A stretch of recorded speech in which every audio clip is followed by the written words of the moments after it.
Somewhere buried inside the genome of a Yoruba man from southwestern Nigeria is a fragment of DNA that doesn't belong to any known human population. Not Neanderthal, not Denisovan. Something older, something scientists still can't name. That discovery, made by researchers at UCLA, was the first clue in a much bigger question, one that has quietly occupied population geneticists for over a decade.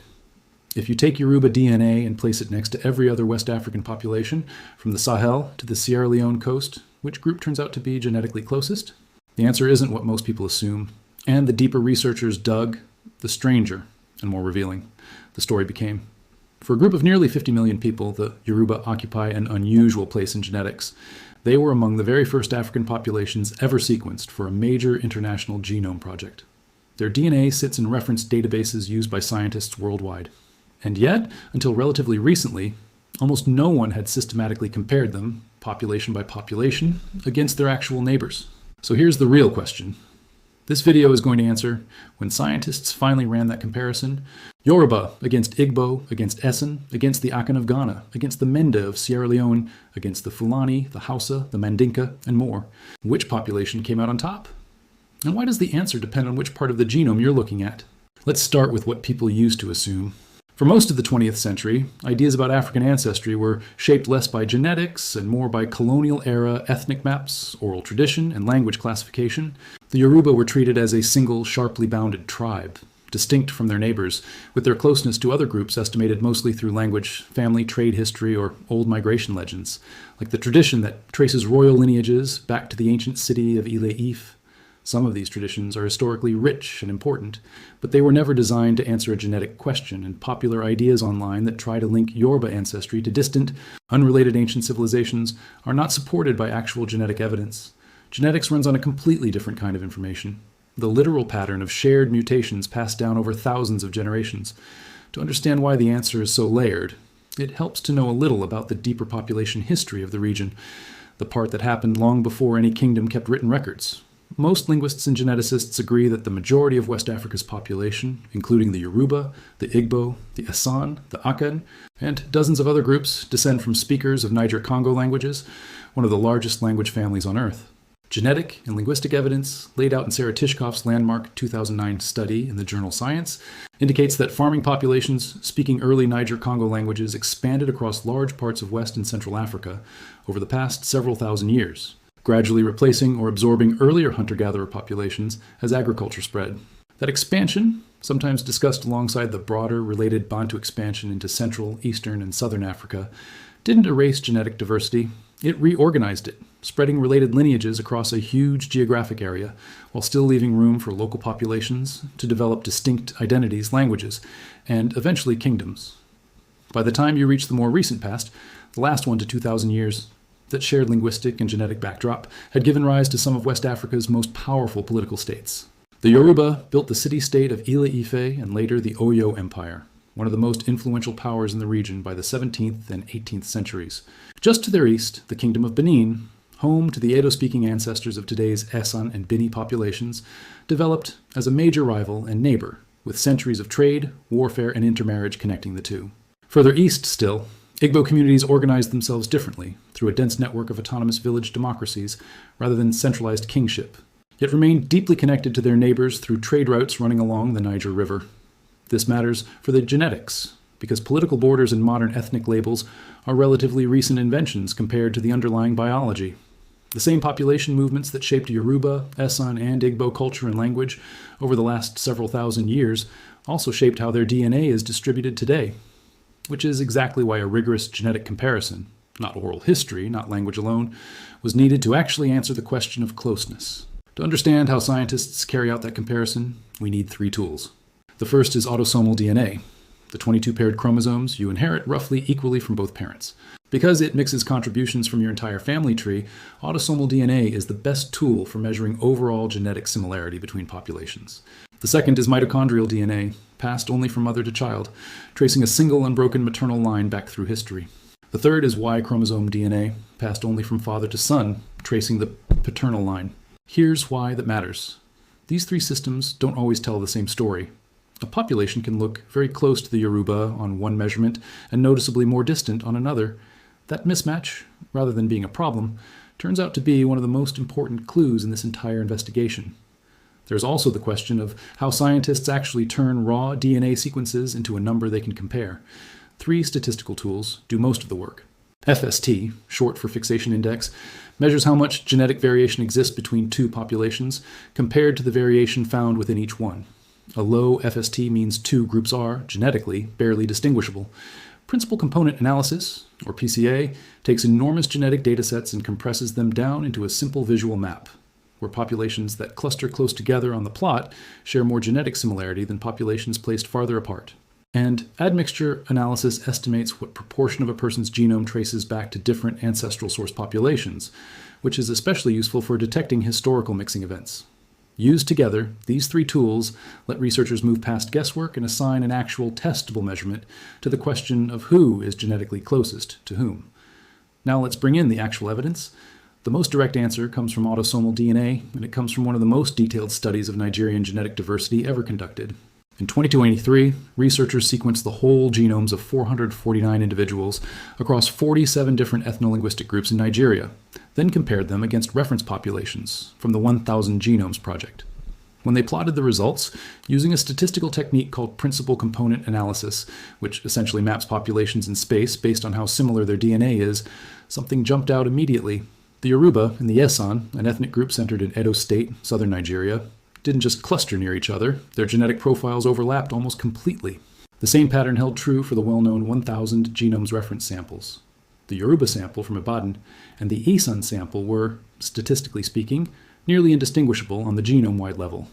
Alongside them, groups like the Igbo, the Ibibio, the Bini, and the Esan showed closely related ancestry as well, forming what researchers described as a broad, closely connected genetic zone across southern Nigeria.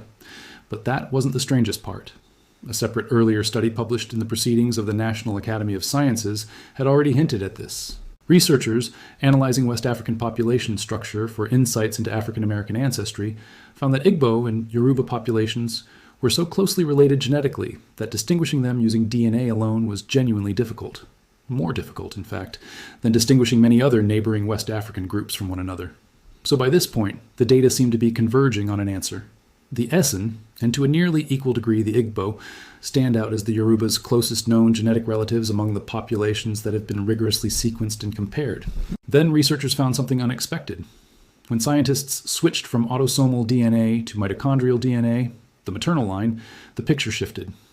A detailed mitochondrial study of the Yoruba population found no meaningful genetic distance between Yoruba samples and other Yoruba reference populations, which makes sense.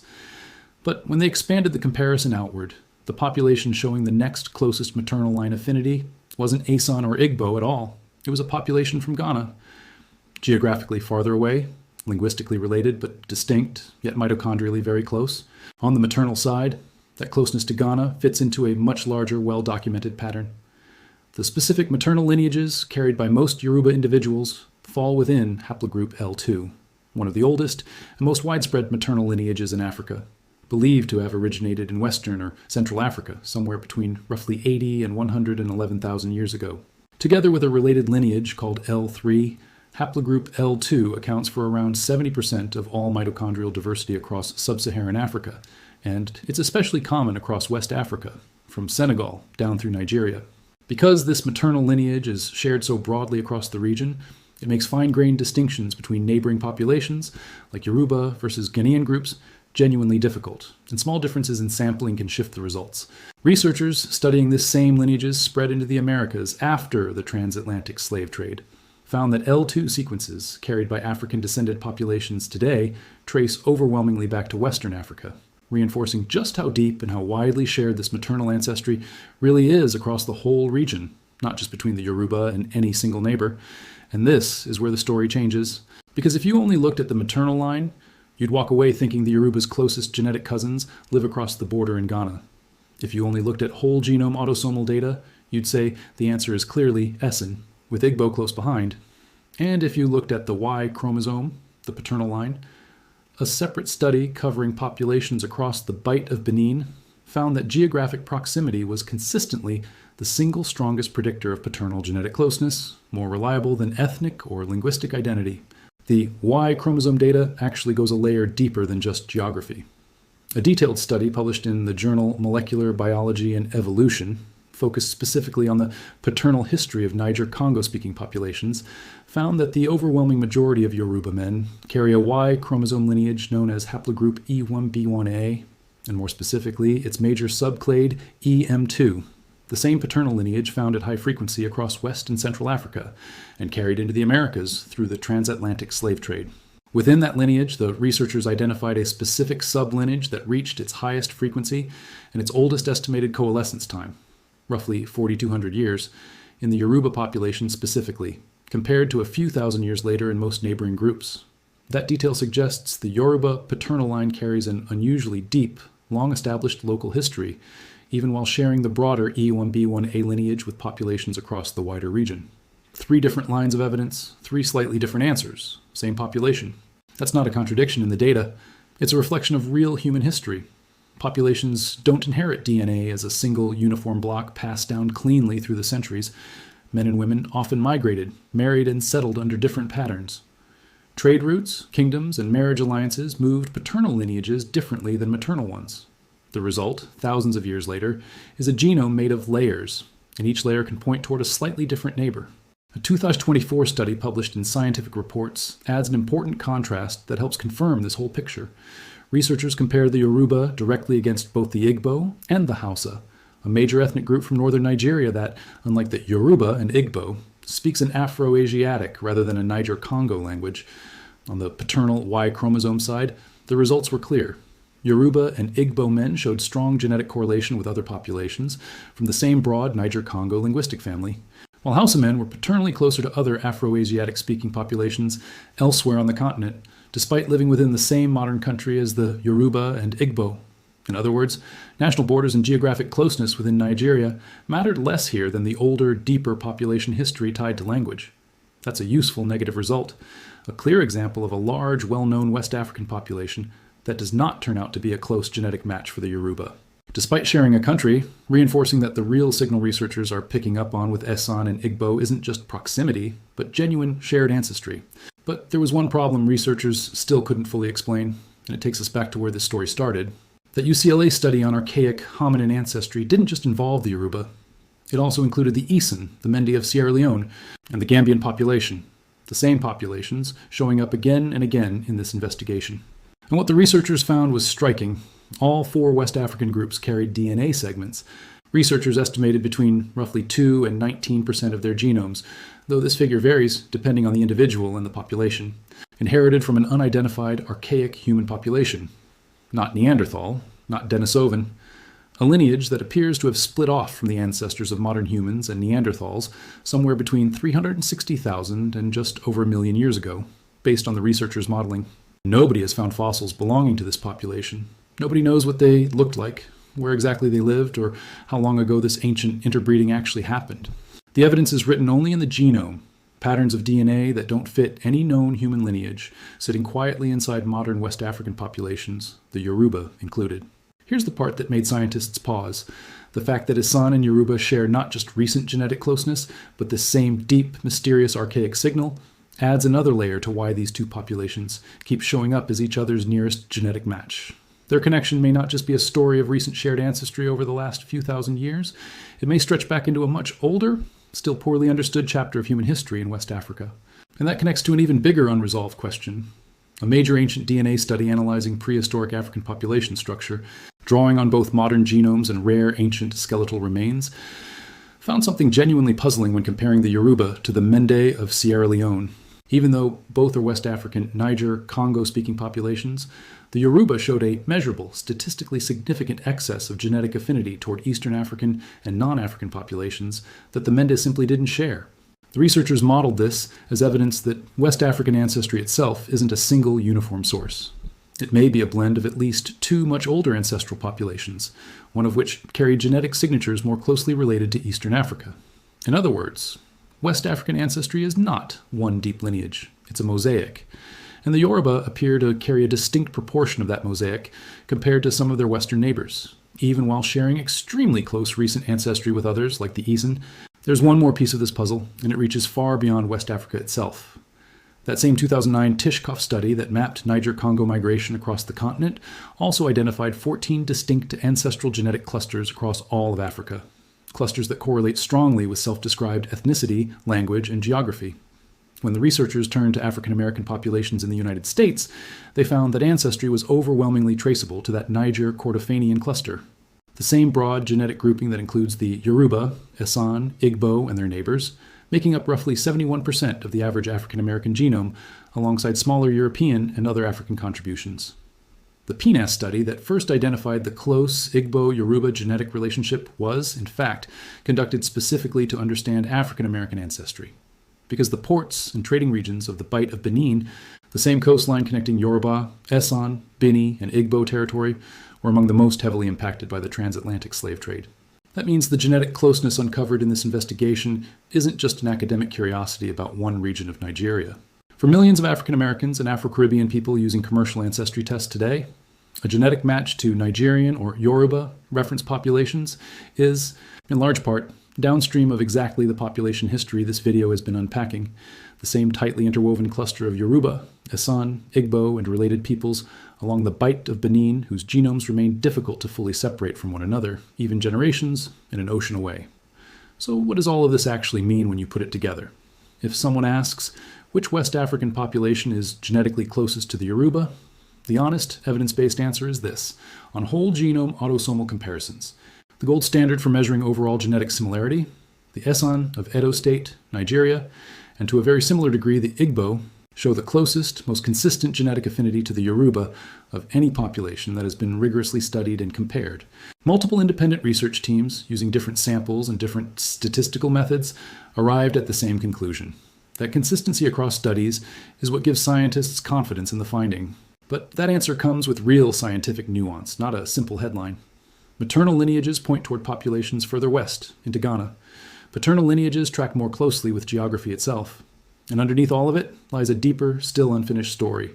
An unidentified archaic human population whose DNA quietly survives in the Yoruba and their nearest genetic relatives, and an ancient West African population structure that researchers are still working to fully map. What this doesn't mean is equally important. It doesn't mean the Yoruba and the Esan are the same people in any cultural, linguistic, or historical sense. They have distinct languages, distinct kingdoms, and distinct histories, even while sharing an unusually close genetic relationship. And it doesn't mean genetics can rank ethnic groups by purity, closeness to some imagined original population, or any kind of hierarchy. Population genetics measures shared inheritance, not identity and not worth. What it does mean is something more interesting than most viral ancestry claims give it credit for.